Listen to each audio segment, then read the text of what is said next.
6번째 문명의 마지막 사이클에서 세상을 관조하고 존재의 근원을 성찰하는 당신을 위한 해적방송.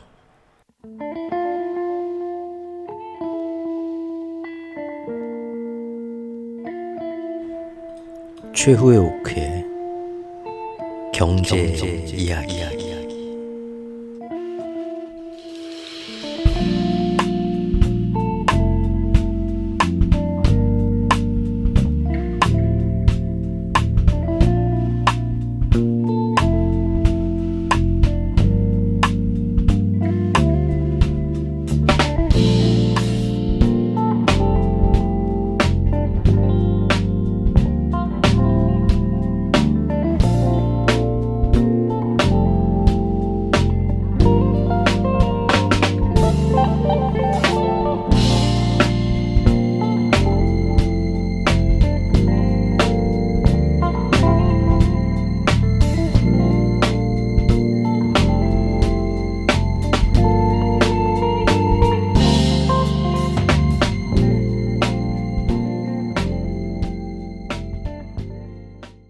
안녕하세요. 최오쿠입니다. 네. 오늘 잠깐 해가 아주 맑게 개면서 하늘이 정말 아름답고 이제 대기가 불안정해서 그러겠지만 구름이 정말 뭉게구름을 넘어서 아주 하얗고 아주 높이 쌓이는 아름다운 대류운이라고 하나요? 예, 그런 구름들이 곳곳에 보이면서 정말 폭염이긴 하지만 또 너무 아름다운 한낮의 여름날이기도 했습니다. 잠깐 그 광경들을 보면서 드라이브도 하고 시장도 갔다 와보고 했는데요. 정말 우리 마음속에, 개인의 마음속에 걱정과 두려움만 없다면 이 세상은 어떤 꼴이 돼도 항상 그 아름다움이 곳곳에서 비치는 것 같습니다. 오늘 바다 건너 미국에서 재미있는 소식이 들려왔죠. 예, 트럼프가 유세 도중에 총격을 받아서 트럼프를 죽이려는 암살 시도를 받았는데 총알이 여러 발을 쐈는데 하나는 다행히 머리를 비껴가서 귀를 스치고 또 하나는 가슴에 맞았는데 방탄조끼를 입고 있어서 살았다고 하죠. 예, 그래서 큰 문제는 없는데 이걸로 지금 전 세계가 굉장히 떠들썩하고 있습니다. 자, 같이 보시죠.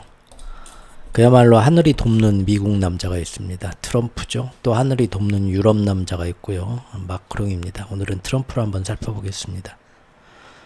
트럼프 유세 중에 총격을 받았죠. 상태는 괜찮다고 하고요. 저격했던 범인은 바로 제압을 당하고 사망을 했다고 합니다. 총격으로. 지난 3년간 이 세계에는 전례 없는 우경화 바람이 불었죠. 그리고 바야흐로 너무나도 급작스럽게 세계가 아무도 예상 못한 상태에서 신냉전의 세계가 아주 급작스럽게 열렸습니다. 그 전까지만 해도 지구는 굉장히 다양성과 화합을 중시하던 전 세계가 어떤 하나로 다 이렇게 통일되는 것 같은 세계화 기조가 있었는데 정말 언제 그랬냐는 듯이 이게 너무나 빠르게 무너졌고요. 이제는 모두가 주변국도 서로 사이가 안 좋은 건 말할 것도 없고 바다 건너에 우리와 국경을 직접 맞대지 않은 나라들과도 서로 죽일 듯이 서로를 미워하고 비난하고 실제로 곳곳에서 전쟁이 지난 3년간 터지면서 많은 사람들을 서로 죽이고 있고요. 이제는 타협보다는 먼저 극단적인 선택만을 전혀 양보하지 않는 자기들의 극단적인 그 요구가 받아들여지지 않으면 절대 무력과 폭력으로만 모든 걸 해결하려고 하는 그런 현상들이 일어나면서 전 세계는 이제 어느 한 대륙 예외 없이 빠르게 군사적 긴장이 높아져 왔습니다. 그리고 재밌는 건 그 3년 동안 동시에 어찌 된 일인지 사람들의 민심이 험악해지니까 자연히 따라가는 건지 지구의 기후변화도 그 3년 동안 아무도 예상 못한 수준으로 역대로 빠르게 변해왔습니다. 사실은 삼류 정치 후진국이나 아프리카나 남미에 있는 태평양 어떤 섬나라 같은 그런 나라거나 혹은 이제 막 식민 지배에서 벗어나서 독립해가지고 그런 나라들이 정부 수립 초기에나 일어나던 일이 바로 그 나라의 대통령 후보나 여당 대표나 야당 대표에 대한 암살 시도였습니다. 그런데 이것이 지난 3년 동안 그런 정치적으로 불안한 나라가 아니라 아주 전 세계에서 가장 시스템이 튼튼하고 안정되었다고 여겨지는 일본에서도 일어나서 여당 대표가 죽었고, 아베죠. 또 OECD 상위국 중에 하나인 대한민국에서도 야당 대표 암살 시도가 일어났으며, 이제 세계 최강의 민주주의 국가라는 미국에서도 대통령의 암살 시도가 또 일어났습니다. 바야흐로 확실히 지금 시대는 격동의 시대이고 사람들의 마음이 제일 극단으로 치닫는 위험한 시기입니다. 이날 트럼프 대통령은 귀에 피를 흘린 채 경호원의 부축을 받아 현장을 빠져나갔습니다. 정확한 부상 정도는 알려지지 않는다고 하지만 사실 크게 다친 데는 없다고 하고요. 피 흘린 거 말고는. 그리고 이 총격이 있고 나서 빠져나가면서 자기는 괜찮다는 걸 보여주기 위해서 주먹을 불끈 쥐고 하늘로 뻗으면서 크게 흔들어 보입니다. 바로 이 사진이죠. 이로써 예전 그 구치소에 잠시 갇히게 될 때, 실제로 갇히지는 않았다고 하지만요, 그 전에 범죄자의 피의자의 신분으로서 머그샷을 찍어서 대통령 후보로서는 처음 머그샷을 찍는 그 역사적인 기록을 남겼던 트럼프가 이번에도 또 하나의 정말 세계 역사의 길이 남을 전설적인 스냅샷을 남겼습니다. 사람의 마음을 움직일 줄 알고 대중을 선동할 줄 아는 그런 스타성이 있는 사람이죠. 그 와중에도 이런 행동을 하면서 이것이 얼마나 이 자기한테 신변상에 닥친 위기지만 얼마나 또 큰 기회인지를 동물적으로, 감각으로, 본능적으로 알고 있는 것입니다. 자, 트럼프는 이 이벤트를 과연 앞으로 얼만큼 활용할 수 있을까요?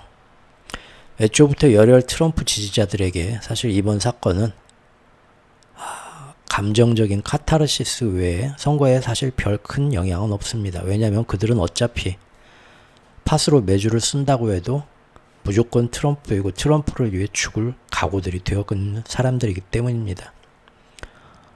실제로 작년에 그 20대 청년이었나요?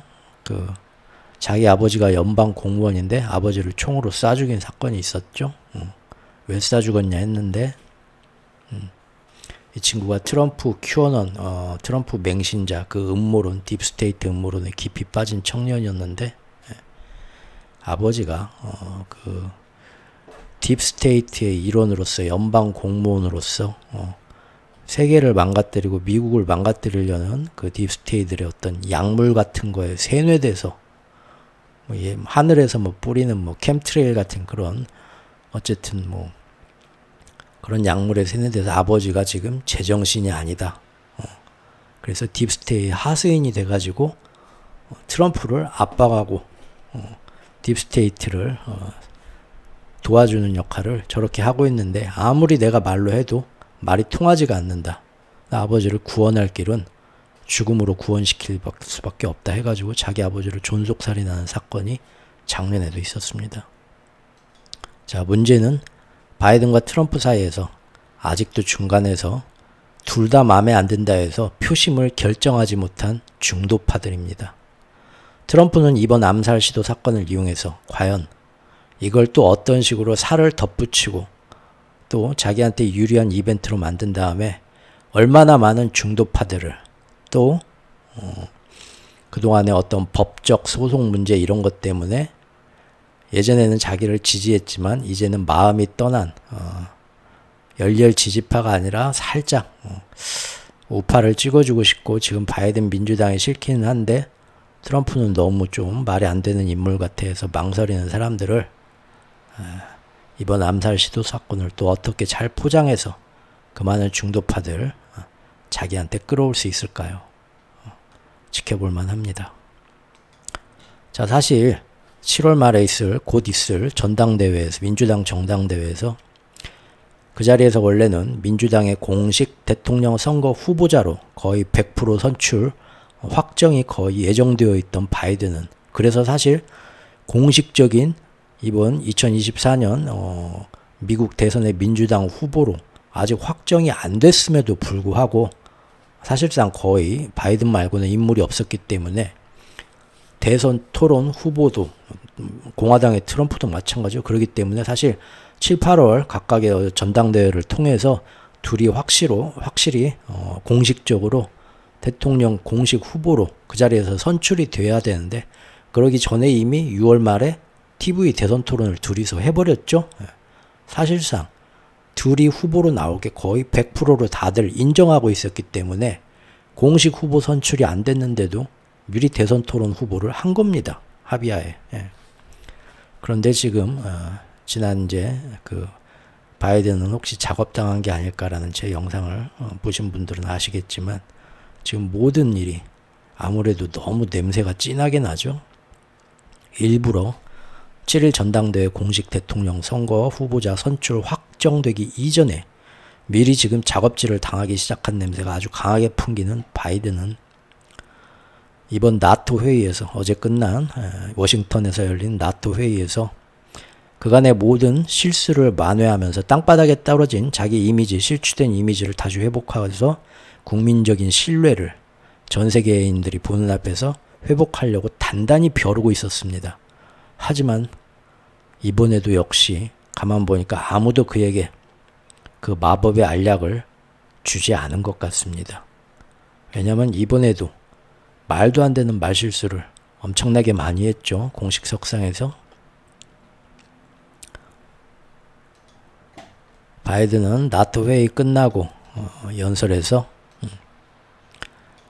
젤렌스키를 소개하는 자리에서 푸틴을 반겨주십시오 하고 푸틴이라고 2번이나 젤렌스키를 소개했습니다. 물론 뒤에 정정을 하긴 했지만 젤렌스키도 이때 굉장히 본인이 생각해도 웃긴지 옆에서 실실 웃었죠.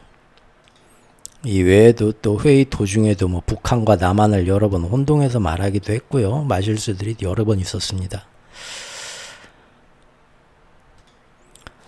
자신의 흑인 여성 부통령인 해리스 부통령을 또 자꾸 트럼프 부통령이라고 바꿔 부르면서 기자회견에서 질문을 대답하기도 했고요.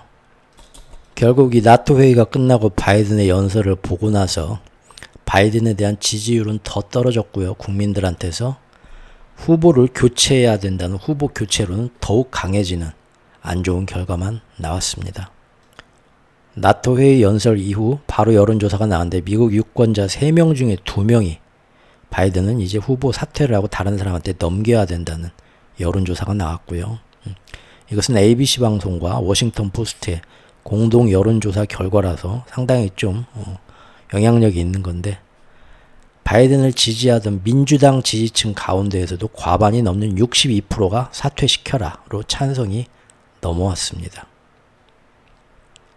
그리고 민주당 내부에서도 이제는 일부 의원들이 아니라 전체에서 공식적으로 모여서 바이든 대통령에게 공식적으로 후보 사퇴를 요구할 건가, 당내 전체 의견으로 해서 거기에 대한 회의가 계속 지금 열리고 있습니다.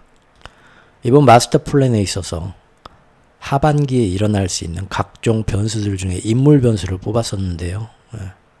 그 변수들에 대비해서 사실 세력들은 6월 달에 G7 회의를 거쳐서 지금 이번 7월의 나토 회의에서 아주 중요한 사안들을 모두 확실하게 완비를 시켜놨습니다. 그리고 이 결정사항에는 우리나라가 아주 깊이 관여하고 있습니다. 여기에 대해서는 미리 만들어둔 원고가 있기 때문에 다음 시간에 하도록 하겠습니다. 어쨌든 하반기에 어떤 인물 변수가 있거나 어떤 블랙스완이 나오더라도 자기들 기본 이 마스터 플랜, 기축통합 패권을 가져가기 위한 마스터 플랜을 그대로 유지하기 위해서 전체적인 틀을 완성하는 데 중요한 사안은 2분기가 끝나는 6월 달에 G7 회의와 지금 7월 초에 나토까지 해서 사실상 모든 거를 다 완비를 시켜놨습니다. 아주 서둘러서 다 완비를 해놓은 느낌입니다.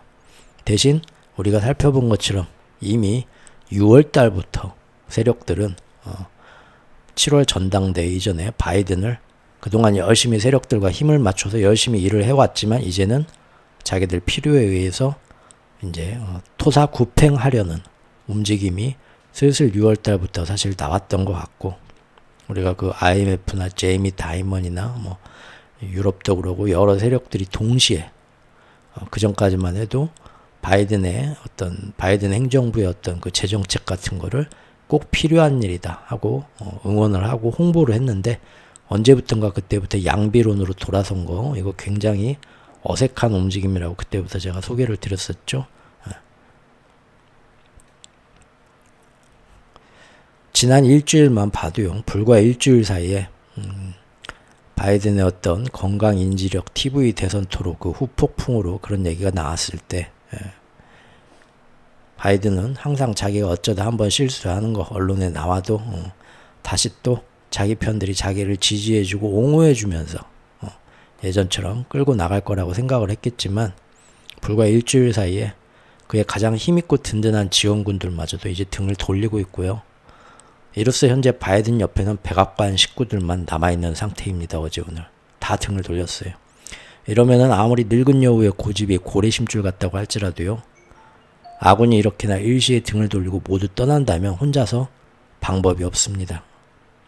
이건 역시도 생각해보면 참으로 극적인 변화입니다. 만약에 누군가가 이런 계획을 짰다면, 즉 온 국민이 보는 앞에서, 그전까지는 바이든의 어떤 대외적인 활동에서 고령으로 인한 인지 저하 능력, 치매 같은 소문이 많았지만 공식적으로 그거를 옆에서 잘 보좌해주면서 최대한 틀어막았는데, 갑자기 가장 힘든 대선 토론판에서 있는 그대로의 모습을 다 보이는 그런 어려운 자리에 계속 내밀고, 이번 나토 회의가 끝나고 나온 연설도 가만히 보면 평소와는 다르게 너무 잦은 실수가 나오는 거 보면 정말로 바이든이 갑자기 6월 말부터 건강과 인지 능력이 급격히 나빠진 건지, 아니면 일부러 지금 그전까지는 케어해 주던 걸 안 해주면서 이런 모습을 전 국민과 전 세계인한테 보여주면서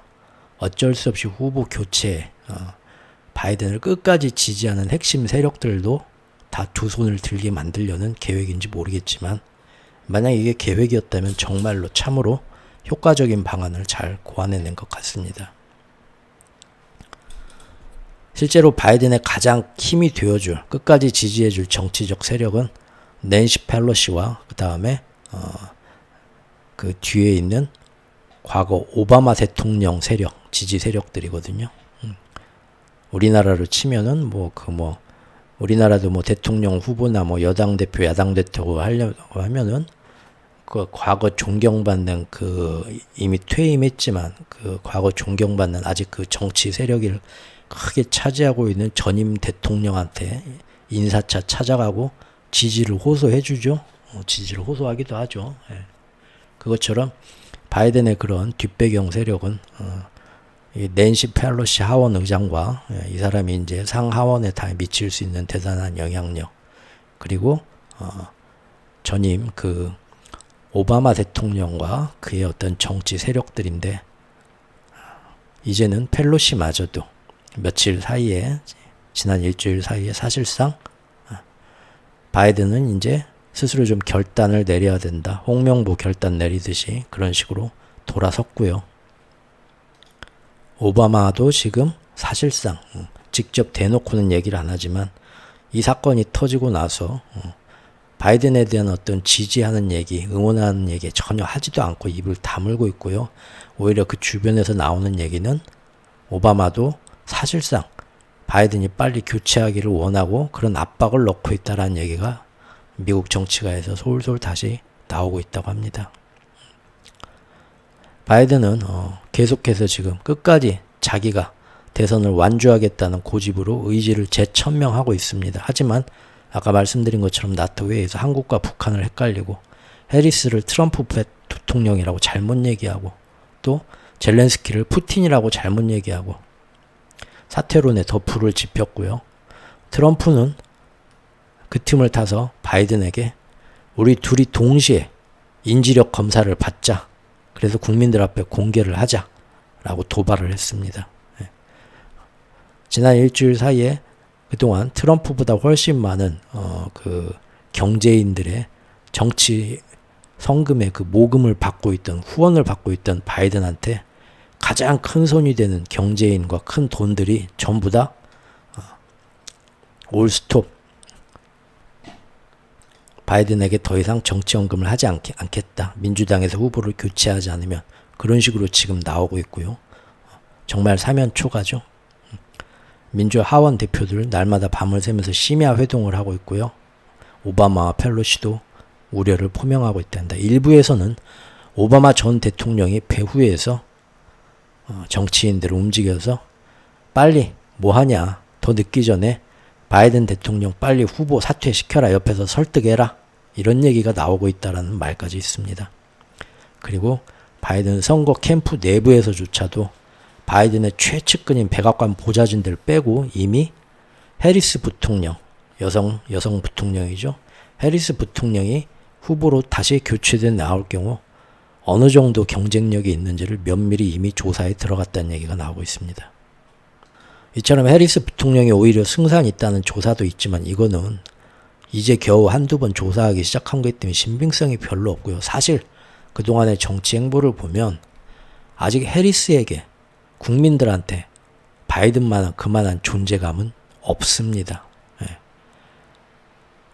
트럼프의 어떤 정책이나 트럼프의 인간성, 이런 거를 싫어하는 사람들이 그 반발로 해리스의 이미지를 좋아할 수는 있겠지만, 대통령으로서 이제 묵직한 그 존재감이 필요한데, 스타성이, 마침 또 이번에 이렇게 트럼프 암살 시도 사건이 나오면서 이제 해리스가 나온다 해도 오히려 트럼프가 더 빛이 나고 해리스의 존재감은 더 쪼그라들 수밖에 없는 굉장히 불안한 사태가 되었습니다.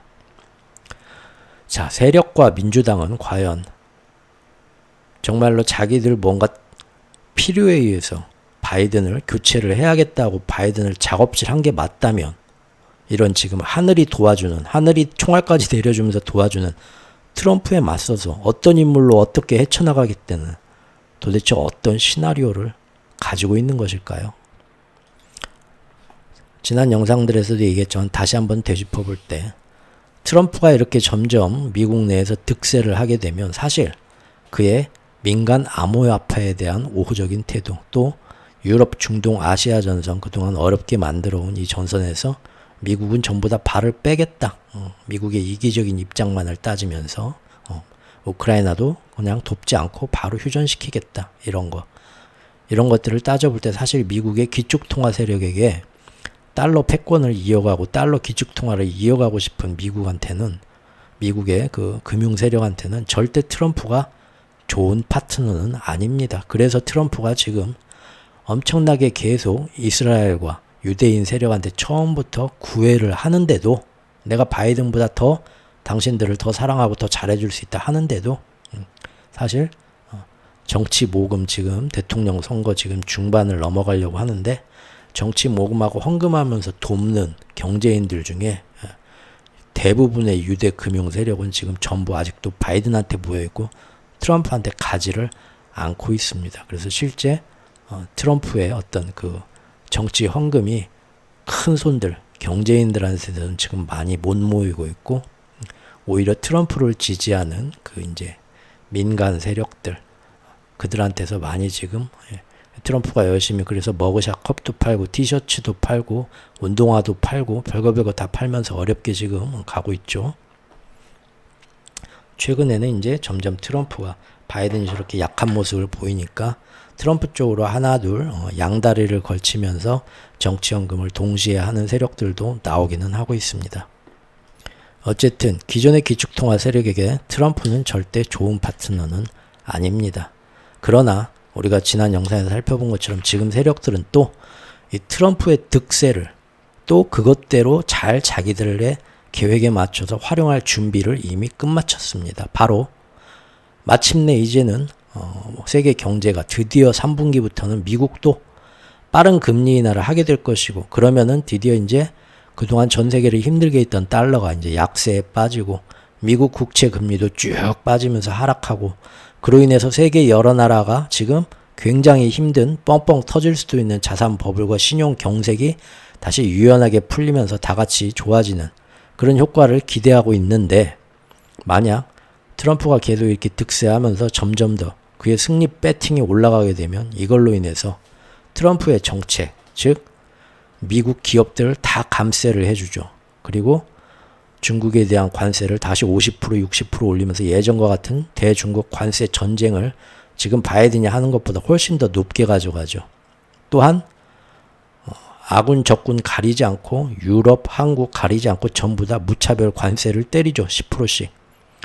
또 이민자를 다시 전부 틀어막으면서 이런 정책들이 동시에 전부 미국에서 구조적으로 순식간에 다시 인플레이션을 자극하고, 오히려 바이든 행정부가 돈을 풀어가지고 재정 적자를 일으키는 것보다 경제학자들이 계산을 하면 트럼프의 정책이 더 많은, 둘 다 도찐 개찐이긴 하지만 트럼프가 하겠다는 걸 보면 미국 재정 적자를 더 많이 크게 올린다.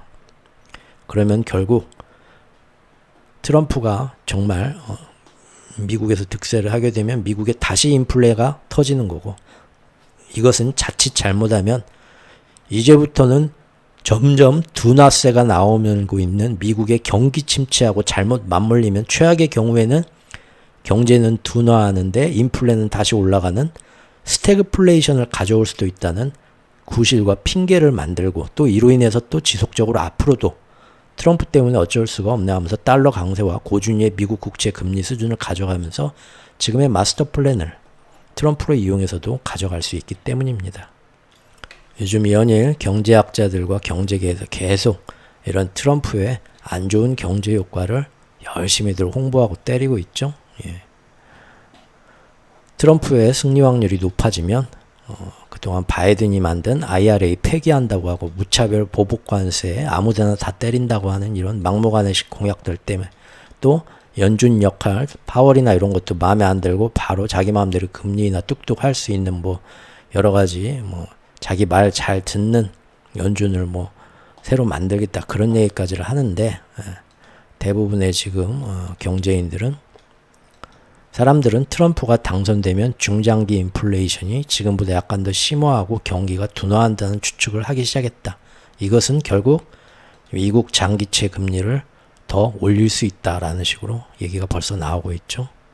트럼플레이션이라는 신조어까지 나오고 있네요. 자, 정말로 그들이 이런 단기적, 장기적인 인물 변수에 맞춰가는 이 매뉴얼은 지금 어떤 식으로 그냥 임의식으로 땜빵하듯이 응급처치식으로 이렇게 짜맞춰가는 건지, 아니면 정말로 자기들만의 어떤 확실한 시나리오가 있는 건지는 알 수가 없습니다. 예. 지금 이 난세의 영웅인지 혹은 누구의 악당인지 모르겠지만 이런 인물 변수들에 의해서 지금 마스터 플랜은 어쨌든 굉장히 지금 흔들리고 있습니다. 다만 그들이 미리부터 이 모든 거를 바이든의 어떤 새로운 그 인물 교체부터 해가지고 트럼프를 처음부터 못 이길 것 같다라고 보고 바이든은 교체를 시키고, 그리고 트럼프가 점점 득세를 해서 정권을 잡는 거를 기존 시나리오로 깔고 가면서 그 와중에 자신들의 기축통합 패권을 지키기 위해서 의도적인 뭔가 사건을 터뜨리는 그런 가장 극단적인 플랜으로 옮겨갈 생각만은 안 했으면 할 뿐입니다. 6월부터 시작되던 이렇게 바이든을 버리고 트럼프도 버리고, 바이든 트럼프 둘 다 문제고 어느 쪽도 다 지금 마음에 안 든다. 이 사람들의 정책 때문에 미국에서 고물가 고금리는 계속 지속되고 전 세계 경제는 힘들어질 수 있다라고 바람을 잡는, 예전에는 열심히 바이든을 지지해 줬던 그 세력들이 지금 계속해서 지금도 이렇게 바람을 잡고 있습니다. 엊그저께 JP모건의 실적 발표 시간에도 다이먼이 나와서 또 그런 얘기를 했죠. 미국의 대규모 재정 적자, 앞으로도 인프라에 많은 돈이 들어갈 것, 국채 발행하면서. 근데 전 세계적인 어떤 지정학적 긴장들 때문에 서로 프렌드 쇼어링을 하게 되는 교역의 구조조정, 또 세계의 군비 경쟁, 재무장 이런 것 때문에 결국 인플레이션과 금리는 지금 시장이 예상하는 것보다 더 높은 수준을 계속 맴돌 가능성이 있다. 이런 얘기를 또 한 번 했습니다. 유럽중앙은행의 라가르드 총재 역시 자기들의 금리 인하 경로를 언론에 브리핑을 하면서 유럽에서는 마크롱이 있는 프랑스, 불란서의 정치 혼란, 그 다음에 미국에서는 트럼프 대선 등의 정치 불확실성 이런 것들이 세계 경제에 영향을 주기 시작했다. 유로존의 경제의 최대 위험 요소 역시 트럼프가 당선되는 경우이다 라면서 지금 내부적으로 또 이 두 인물에 대해서 계속 이렇게 견제를 해나가고 있습니다. 미국의 경제인들 역시 얼마 전에 여론조사에서 이미 과반이 넘는 56%가 바이든이 인플레를 그동안 많이 조장을 했지만 트럼프가 집권하면 더 나빠질 거다라는 조사가 나왔고요. 보편적인 관세를 물리면서 전체적인 수입 물가를 상승시킬 거니까. 그리고 반이민 정책으로 노동자 공급이 줄으면서 임금 인상이 다시 오르고 인플레가 유발될 거니까. 그리고 기업들 감세해 주는 것도 재정 적자가 확대되기 때문에 결국은 내려가던 인플레이션이 트럼프가 잘 되는 쪽으로 가게 될수록 다시 오르고 금리도 생각만큼 안 떨어질 수 있다라는 얘기가 벌써부터 사방에서 솔솔 나오고 있습니다. 또 미국의 재정 적자가 여기서 더 돈을 풀면 정말 위험해진다는 미국 위기론이 제야에 있는 학자들 입에서도 부쩍 7월 들어서 더욱더 많이 오고 있습니다. 어떨 때는 아름다운 여름날이지만 또 금방 하늘이 변하면서 국지성 호우가 오늘 밤부터 또 여기저기 또 내릴 수도 있다고 하니까 다들 조심하시고요. 또 행복하고 아름다운 주말 마무리들 하시기 바라겠습니다. 감사합니다.